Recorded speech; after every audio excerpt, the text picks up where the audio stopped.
Avant de commencer la vidéo, je t'invite à me suivre sur mes réseaux sociaux pour avoir toutes les actualités concernant la chaîne. Allez, bon visionnage!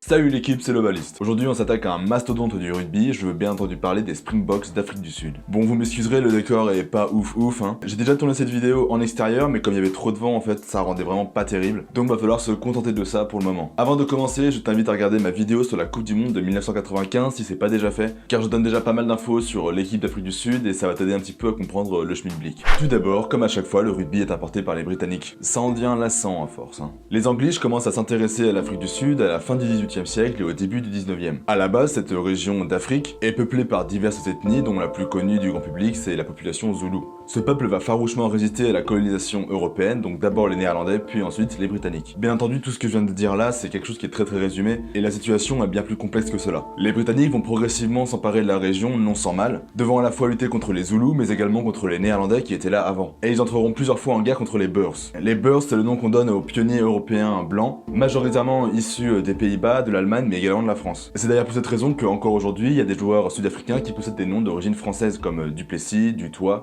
Dutoit, mais Dutoit, ou encore De Villiers. Les soldats anglais dans un premier temps et les chercheurs d'or britanniques ensuite vont emporter dans leur bagage le ballon ovale. D'abord un sport exclusivement de britanniques, le rugby va progressivement intéresser les Afrikaners. Habitués à des conditions de vie rudes dues au travail de la terre et à un environnement qui est parfois hostile, ces descendants des colons néerlandais se prennent vite d'amour pour ce sport et aiment le pratiquer de manière très physique. Le rugby apparaît alors comme un pont entre britanniques et Afrikaners alors que anglais et Boers sont en conflit ouvert à la fin du 19e siècle. Et malgré la guerre, des clubs rassemblant les deux communautés vont se constituer. Ah, le rugby sud-africain est tellement fédérateur.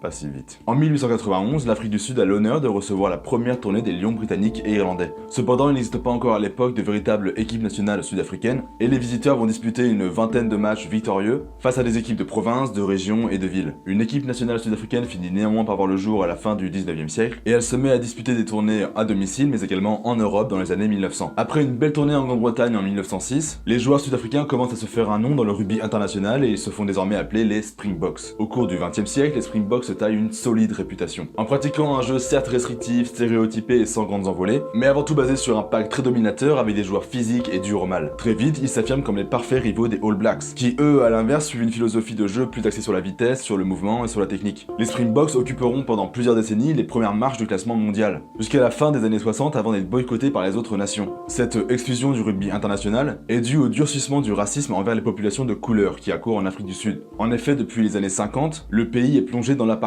Cela veut dire que les droits des personnes de couleur sont officiellement moindres que ceux des blancs et que tout est fait pour que les communautés soient le plus divisées possible. Le racisme est la face sombre du rugby sud-africain. Et même si depuis 1976 les joueurs noirs ont officiellement le droit de jouer en équipe nationale, le rugby reste essentiellement l'affaire des blancs. Je t'avais bien dit de pas t'emballer par rapport à l'aspect fédérateur du rugby sud-africain.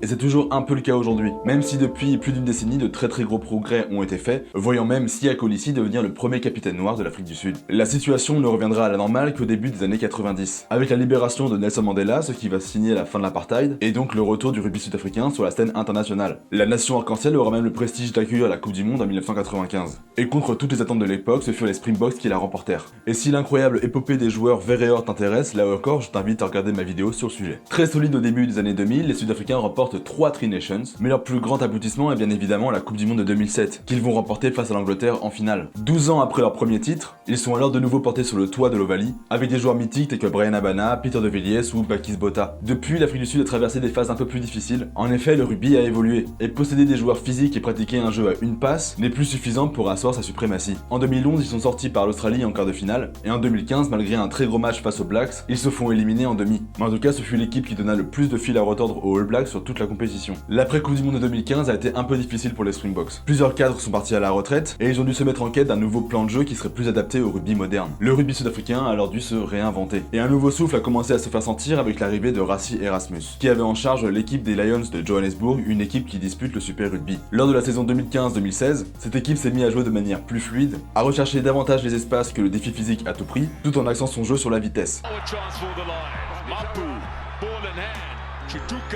Mapu back on the support. Lionel Mapu. 1-1. Mapu.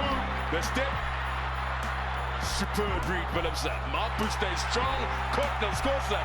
And support. Boom. Fireworks. Super Rugby. And it's big. Ce fut un pari gagnant, et même si les Lions n'ont toujours pas décroché de titre en Super Rugby, ils sont cependant devenus un sérieux favori de la compétition, en disputant 3 finales d'affilée, 2016, 2017, 2018. Mais bon, toutes perdues. Pourtant, il n'y avait pas de Clermontois dans l'équipe, c'est bizarre. Le coach Rassi Erasmus est alors vu porter à la tête des Springboks, et il a tenu à emmener avec lui cette philosophie de jeu, au détriment du jeu stéréotypé initialement pratiqué. Les Sudaf sont aujourd'hui sur une dynamique assez positive. Ils ont remporté le Super Rugby cet été, et à mon avis, ils n'ont jamais été aussi proches de leur rivaux de toujours, les All Blacks. Pour le mondial japonais, les Boks sont dans la poule B, avec la Namibie, le Canada, l'Italie et la Nouvelle-Zélande. Autant dire qu'à part un fail monumental, ils iront forcément en quart de finale, parce que je vois aucune autre équipe capable de les battre à part la Nouvelle-Zélande dans leur poule. Et même honnêtement, c'est une équipe que je verrai en demi-finale. Même s'ils peuvent croiser l'Irlande en quart, qui est l'adversaire le plus coriace qu'ils puissent croiser à ce stade de la compétition. Et pour sortir les Springboks, à mon avis, les Diables Verts vont devoir vraiment sortir les doigts, parce que depuis quelques temps, ils sont un petit peu en perte de vitesse, qui n'est pas du tout le cas de l'Afrique du Sud. Ce que j'apprécie dans cette équipe, c'est un petit peu la rupture dans la continuité. En gros, les Springboks s'appuient toujours sur un pack très dominateur avec des avants très denses et très physiques et qui mettent à mal la défense adverse sur tout le long du match, permettant ainsi de conserver les ballons et d'avancer en conquête. Mais en plus de cette solidité physique, on y a introduit de la vitesse et de la technique. Et en plus derrière, ils ont des joueurs qui sont capables de très bien jouer le ballon, que ce soit Colby, Krill ou encore Willy Leroux. Donc franchement, il y a une alchimie qui est très intéressante à voir, ce qui en fait un adversaire hyper coriace. Bon, après avoir présenté cette équipe, vient le moment du 15 type. En première ligne, Steven Kitchoff, Franz Malherbe et au talon, Malcolm Marx bien évidemment. C'est compact, ça court, et c'est solide en mêlée, l'une des meilleures premières lignes de la Coupe du Monde assurément. La deuxième ligne également c'est hyper solide avec Eben Etzebeth et Franco Mostert. Là aussi il y a du physique mais il y a également de la mobilité. Etzebeth on le présente plus, c'est juste une machine. Mostert est peut-être un petit peu moins percutant, mais il est ultra mobile et plutôt habile balle en main. Et enfin la troisième ligne qui est là aussi je pense l'une des meilleures troisième lignes de la compétition, avec Sia Colissi, Dwayne Vermeulen et Peter Stuyve du Toit. Troisième ligne assez complémentaire, là aussi c'est du physique tout en étant habile et mobile, avec des joueurs qui commencent déjà à avoir pas mal de sélections et qui sont de véritables leaders. Franchement je pense que le pack sud-africain est le meilleur de la compétition, et il va falloir être très solide pour pouvoir les bouger. Pour la charnière il y a un petit peu de choix, donc en demi de mêlée je pensais bien évidemment à Faf de Klerk, formidable attaquant, un poison en défense, hyper actif sur le terrain, un pur numéro 9, mais Herschel Jantschis durant le Rugby Championship a montré de très belles choses également, donc c'est pas impossible qu'on le voit évoluer à la place de Faf de Klerk. Et à l'ouverture, moi j'ai un penchant pour André Pollard, qui a déjà disputé la Coupe du Monde en 2015, il commence à avoir une solide expérience au niveau international, il a un très bon jeu au pied, ce qui est une arme incontournable dans le rugby moderne, et pour l'instant je le vois devant Elton Jantschis, et du coup les deux Jantschis seront des remplaçants de luxe. Au centre j'ai pas hésité, pour moi ce serait Damien De Allende en 12, un joueur physique qui est utile pour créer des points de fixation au centre du terrain et ainsi fixer la défense, un pur centre sud-africain. En plus lui aussi a disputé la Coupe du Monde en 2015, donc il commence à avoir du coffre, et à ses côtés je verrai Jesse Krill. Donc dans un autre registre, Jesse Krill lui c'est plutôt de la technique, de la vision du jeu, de la vitesse, un parfait numéro 13, et donc une combinaison très intéressante entre ces deux hommes. Et pour le triangle des arrières, c'est celui qu'on a vu durant le Rugby Championship majoritairement, donc avec Makazole Mapimpi à une aile, joueur qui est solide, rapide et qui a montré de belles choses en Super Rugby. Et avec à l'autre aile, on ne présente plus maintenant, c'est le phénomène du top 14, c'est Chessin Colby, des appuis de feu, une vitesse folle et une vista de dingue. Colby pour l'instant, à mon avis, c'est l'un des meilleurs alliés du monde. Et à l'arrière, pour couvrir le fond du terrain, ce serait Willy Leroux, un joueur d'expérience avec un très bon jeu au pied, très bon relanceur également, et une belle vision du jeu, un arrière complet que tout le monde rêverait d'avoir. Donc voilà, c'est tout pour mon 15 type.